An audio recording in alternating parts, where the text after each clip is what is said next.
It looks like somebody thought about repairing this rotted door jamb, but then gave up.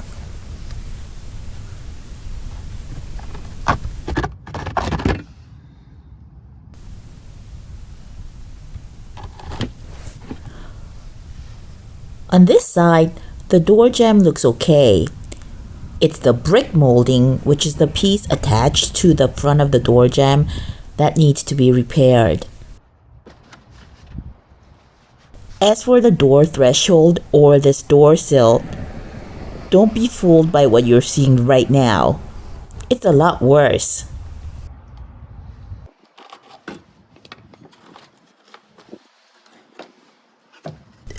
The underside of this door threshold is disintegrated so that it's no longer attached. At least I won't have to spend any time unscrewing these screws to take it off. It looks like the previous owner had nailed the threshold into the floor as well, so I'll be removing all the nails first. I got a new door threshold that's 36 inches long. As for the threshold width, the most common size is 5 5/8 inches, but I needed one that was at least 7 inches wide because this door has wide door jambs. Door jambs normally come in two standard sizes, about 4.5 inches and about 6.5 inches wide, or to be more precise, 4 9/16 of an inch and 6 9/16 of an inch wide. This door has the wider 6 9/16 of an inch door jambs. I bought the cheapest 7-inch wide threshold I could find, but it was only half an inch thick, which would leave a large gap between the top of the threshold and the bottom of the door. So I also got 1/2 inch thick plywood board from Home Depot and had them cut a 36 inch by 6.5 inch piece from it, which I'm going to lay underneath the threshold. You'll see that a little later in this video.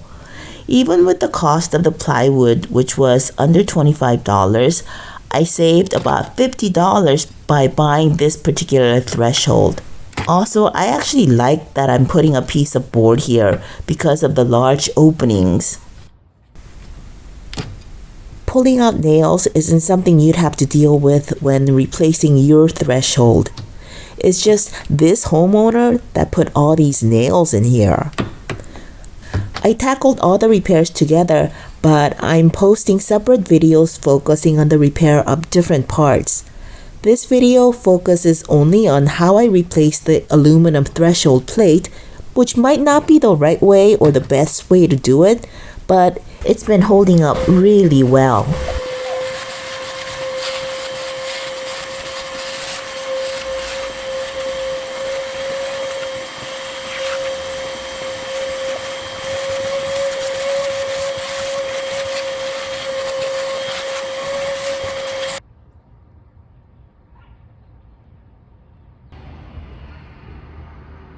It looks like I missed a couple of nails.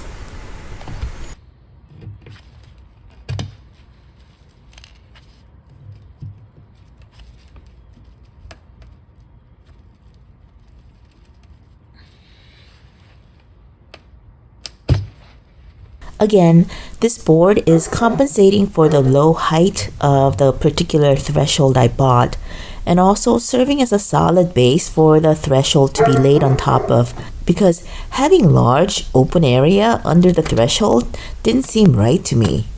I nailed the board in place using 2.5 inch 16 gauge finish nails, and thanks to my air compressor and pneumatic finish nailer, I kind of went overboard and put in about 18 nails in just a couple of minutes. A few of them didn't go in completely, and so I hammered them in by hand. This is the threshold I bought.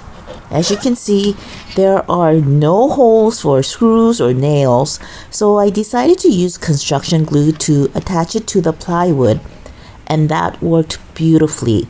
You need to use the right adhesive, and the construction glue I used is the best in terms of performance and value.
so the door opens and closes just fine.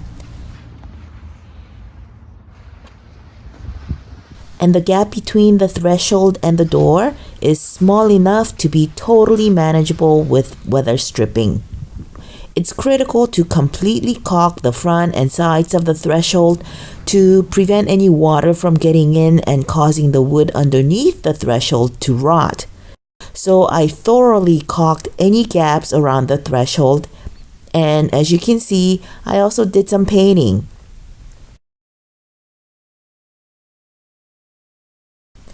And this is what the new threshold looks like. I will show how I repair the door jamb and replace the brick molding in separate videos.